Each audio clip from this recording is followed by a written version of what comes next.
दोस्तों, आज हम बात करेंगे जीपर्स क्रीपर्स 2 की कहानी पर, जो मुझे लगता है कि इस फ्रेंचाइजी के पहले पार्ट से कहीं ज्यादा बेहतरीन है, या यूं कहूं कि पूरी सीरीज में सबसे अच्छी कहानी इसी की है। स्टोरी रिवॉल्व करती है एक खतरनाक मॉन्स्टर क्रीपर के इर्द गिर्द, जो हर 23 साल में पूरे 23 दिनों के लिए जागता है। उसका मकसद साफ है, इंसानों का शिकार करके खुद को इमॉर्टल बनाना। फिल्म की शुरुआत इसी फैक्ट से होती है कि क्रीपर 23 साल बाद फिर से एक्टिव हो चुका है और उसे जागते हुए 22 दिन हो चुके हैं, यानी उसके पास शिकार के लिए बस एक दिन और बचा है। कहानी शुरू होती है और हम देखते हैं एक छोटे बच्चे बिली को, जो अपने खेत में स्केयर क्रो लगा रहा होता है। उसके साथ उसके फादर जैक भी हैं, जो उसे जल्दी काम निपटाने को कहते हैं। उनका पालतू डॉगी अजीब तरह से भौंक रहा है। बिली का बड़ा भाई भी वहीं मौजूद है। बिली अपने पिता की बात मानकर खेत में पुतले ठीक से लगा रहा होता है। तभी उसकी नजर एक बड्ढे और अजीब से स्केयर क्रो पर पड़ती है। वह उसे गौर से देखता है और जब उसके करीब जाता है तो पाता है कि उसके पंजे हिल रहे हैं। यह देखकर वो बुरी तरह डर जाता है और तुरंत अपने भाई और पिता की ओर भागता है, लेकिन तभी वो स्केयर क्रो अपनी जगह से उठ कर उसका पीछा करने लगता है। दरअसल वो कोई पुतला नहीं, बल्कि खुद क्रीपर होता है, जो अपने शिकार पर निकला था। छोटा बिली चीख चीख कर अपने पिता को आवाज लगा रहा होता है। उसके पिता भी सुनकर चौकन्ने हो जाते हैं और अपनी गन लेकर बड़े बेटे के साथ उसे ढूंढने जाते हैं। खेतों में उन्हें दिखता है कि कोई अजीब सी चीज बिली को खींच कर ले जा रही है। बिली खुद को आजाद कराने की पूरी कोशिश करता है, लेकिन देखते ही देखते वो क्रीपर बिली को लेकर आसमान में उड़ जाता है। उसका बाप और भाई बस बेबस होकर देखते रह जाते हैं। इसके बाद सीन बदलता है और अगले सीक्वेंस में एक स्कूल बस दिखाई जाती है, जिसमें ढेर सारे स्टूडेंट्स बैठे हैं। इनमें एक लड़का है स्कॉट, जो बस के पीछे एकदम शांत बैठा है, किसी बात से परेशान लग रहा है। ये बस एकदम सुनसान रास्तों से गुजर रही होती है। तभी अचानक बस का टायर पंचर हो जाता है। बस के अंदर बैठे टीचर्स और मैनेजमेंट के लोग काफी परेशान हो जाते हैं, क्योंकि यह रोड शहर और मेन हाईवे से बहुत दूर था और इस बंजर इलाके में किसी के भी फोन में सिग्नल नहीं आ रहे थे। बस की ड्राइवर और कोच नीचे उतरकर टायर चेक करते हैं और पाते हैं कि टायर में एक धारदार हथियार घुसा हुआ है, जिसे शूरिकेन या थ्रोइंग स्टार कहते हैं। उस हथियार पर एक इंसानी दांत भी लगा हुआ था। इसी बीच बस में एक न्यूज रिपोर्ट चल रही होती है, जिसमें बताया जाता है कि एक पुराने चर्च में 300 से भी ज्यादा डेड बॉडीज के स्केलेटन मिले हैं, जो 200 साल से भी पुराने हैं। ये खबर सुनकर सभी स्टूडेंट्स हैरान और सहम जाते हैं कि इतनी पुरानी लाशें। तभी बस ड्राइवर अंदर आती है और वॉकी टॉकी से मदद के लिए कांटेक्ट करने की कोशिश करती है, लेकिन उधर से कोई रिस्पॉन्स नहीं मिलता। कुछ दूरी पर 3 लड़कियां स्मोक कर रही होती हैं।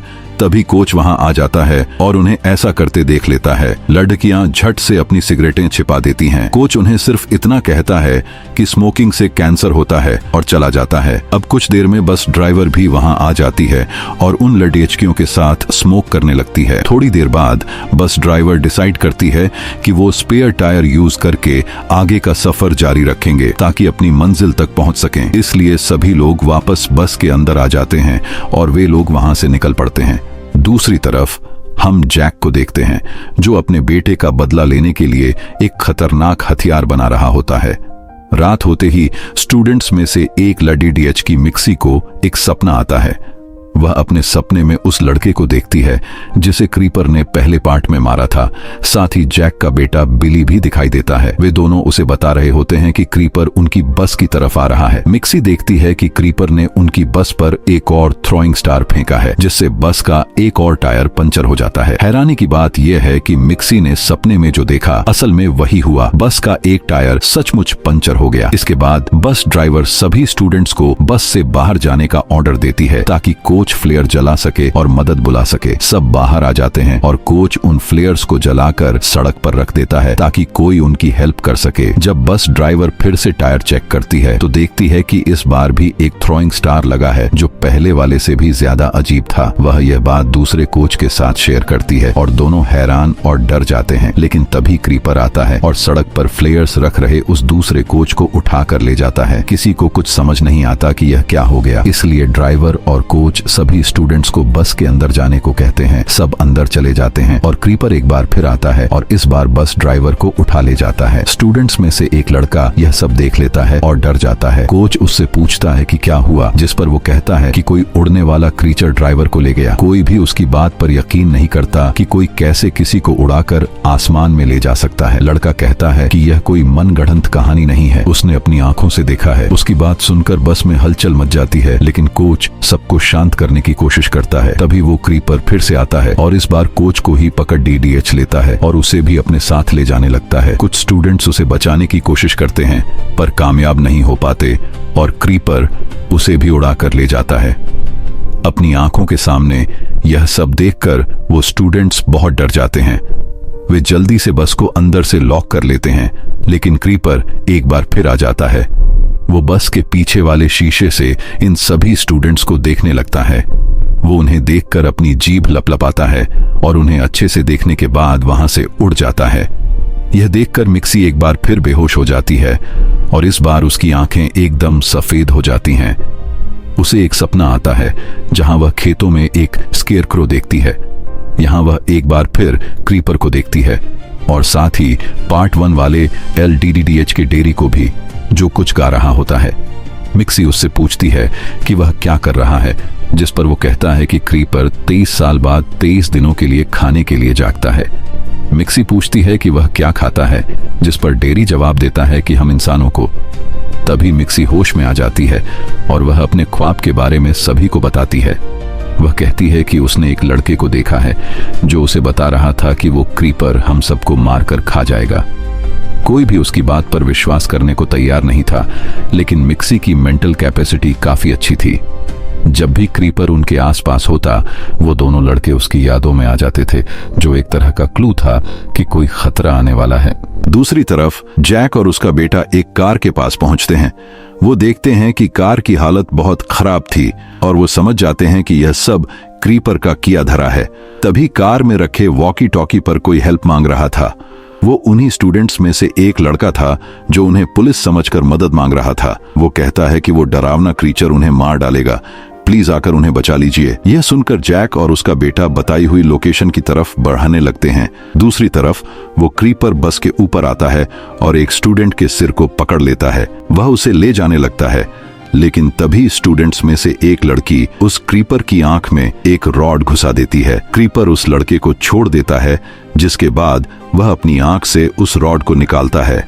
रॉड के साथ उसके सिर का आधा हिस्सा भी निकल जाता है, लेकिन फिर भी वो जिंदा होता है। इसके बाद वह आसमान की ओर उड़ जाता है और फिर जोर से बस के ऊपर आकर गिरता है। स्टूडेंट्स को लगता है कि शायद क्रीपर मर गया है। बस की खिड़कियां टूट गई थीं, जिनमें से क्रीपर का पंख अंदर आ रहा था। एक लड़का उस पंख को पकड़कर उसका मजाक बनाने लगता है।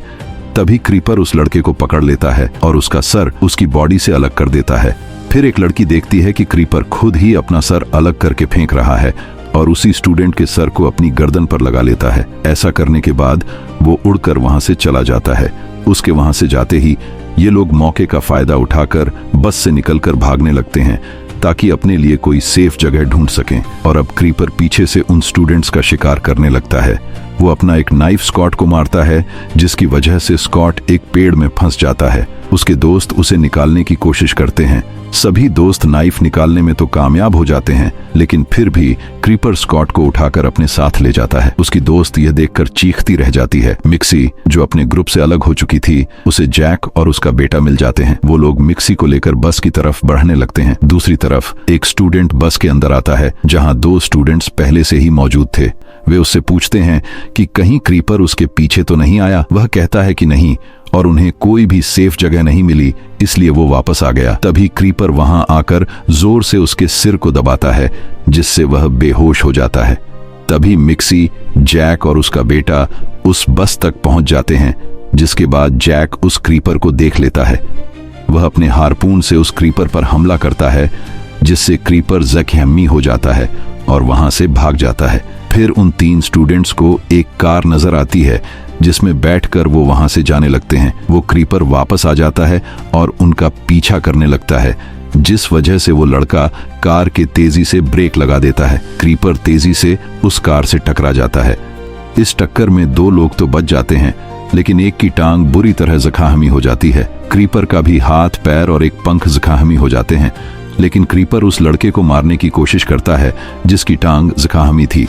ताकि वह अपने बॉडी पार्ट्स को दोबारा से रिकवर कर सके। लेकिन तभी एकदम सही टाइम पर जैक वहां पहुंच जाता है। वह अपने हार्पून से क्रीपर के सिर पर हमला करता है, जिससे वो दूर जाकर गिरता है। क्रीपर हार्पून को अपने सिर से निकालने की काफी कोशिश करता है, लेकिन जैक वहां आकर कई बार हार्पून से क्रीपर पर अटैक करता है, क्योंकि वह अपने बेटे की मौत का बदला लेना चाहता था।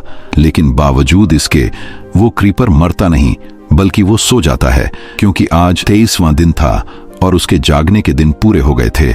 तब मिक्सी बताती है कि 23 सालों के बाद यह दोबारा से जिंदा हो जाएगा, ये अभी भी मरा नहीं है। इसके बाद सीन चेंज होता है और हमें 23 साल बाद का समय दिखाया जाता है, जहां कुछ स्टूडेंट्स जैक के घर पर उसी क्रीपर को देखने के लिए आए होते हैं। लेकिन यहाँ क्रीपर का सिर्फ स्केलेटन था। वहां हम जैक को देखते हैं, जो अब काफी बूढ़ा हो गया था। 3 दिन बाद क्रीपर को फिर से जागना था और जैक बस उसी का इंतजार कर रहा था कि जैसे ही 3 दिन बाद क्रीपर फिर से जिंदा होगा, वो अपनी हार्पून से उसे फिर से मार देगा। और इसी के साथ ये फिल्म यहाँ पर खत्म हो जाती है।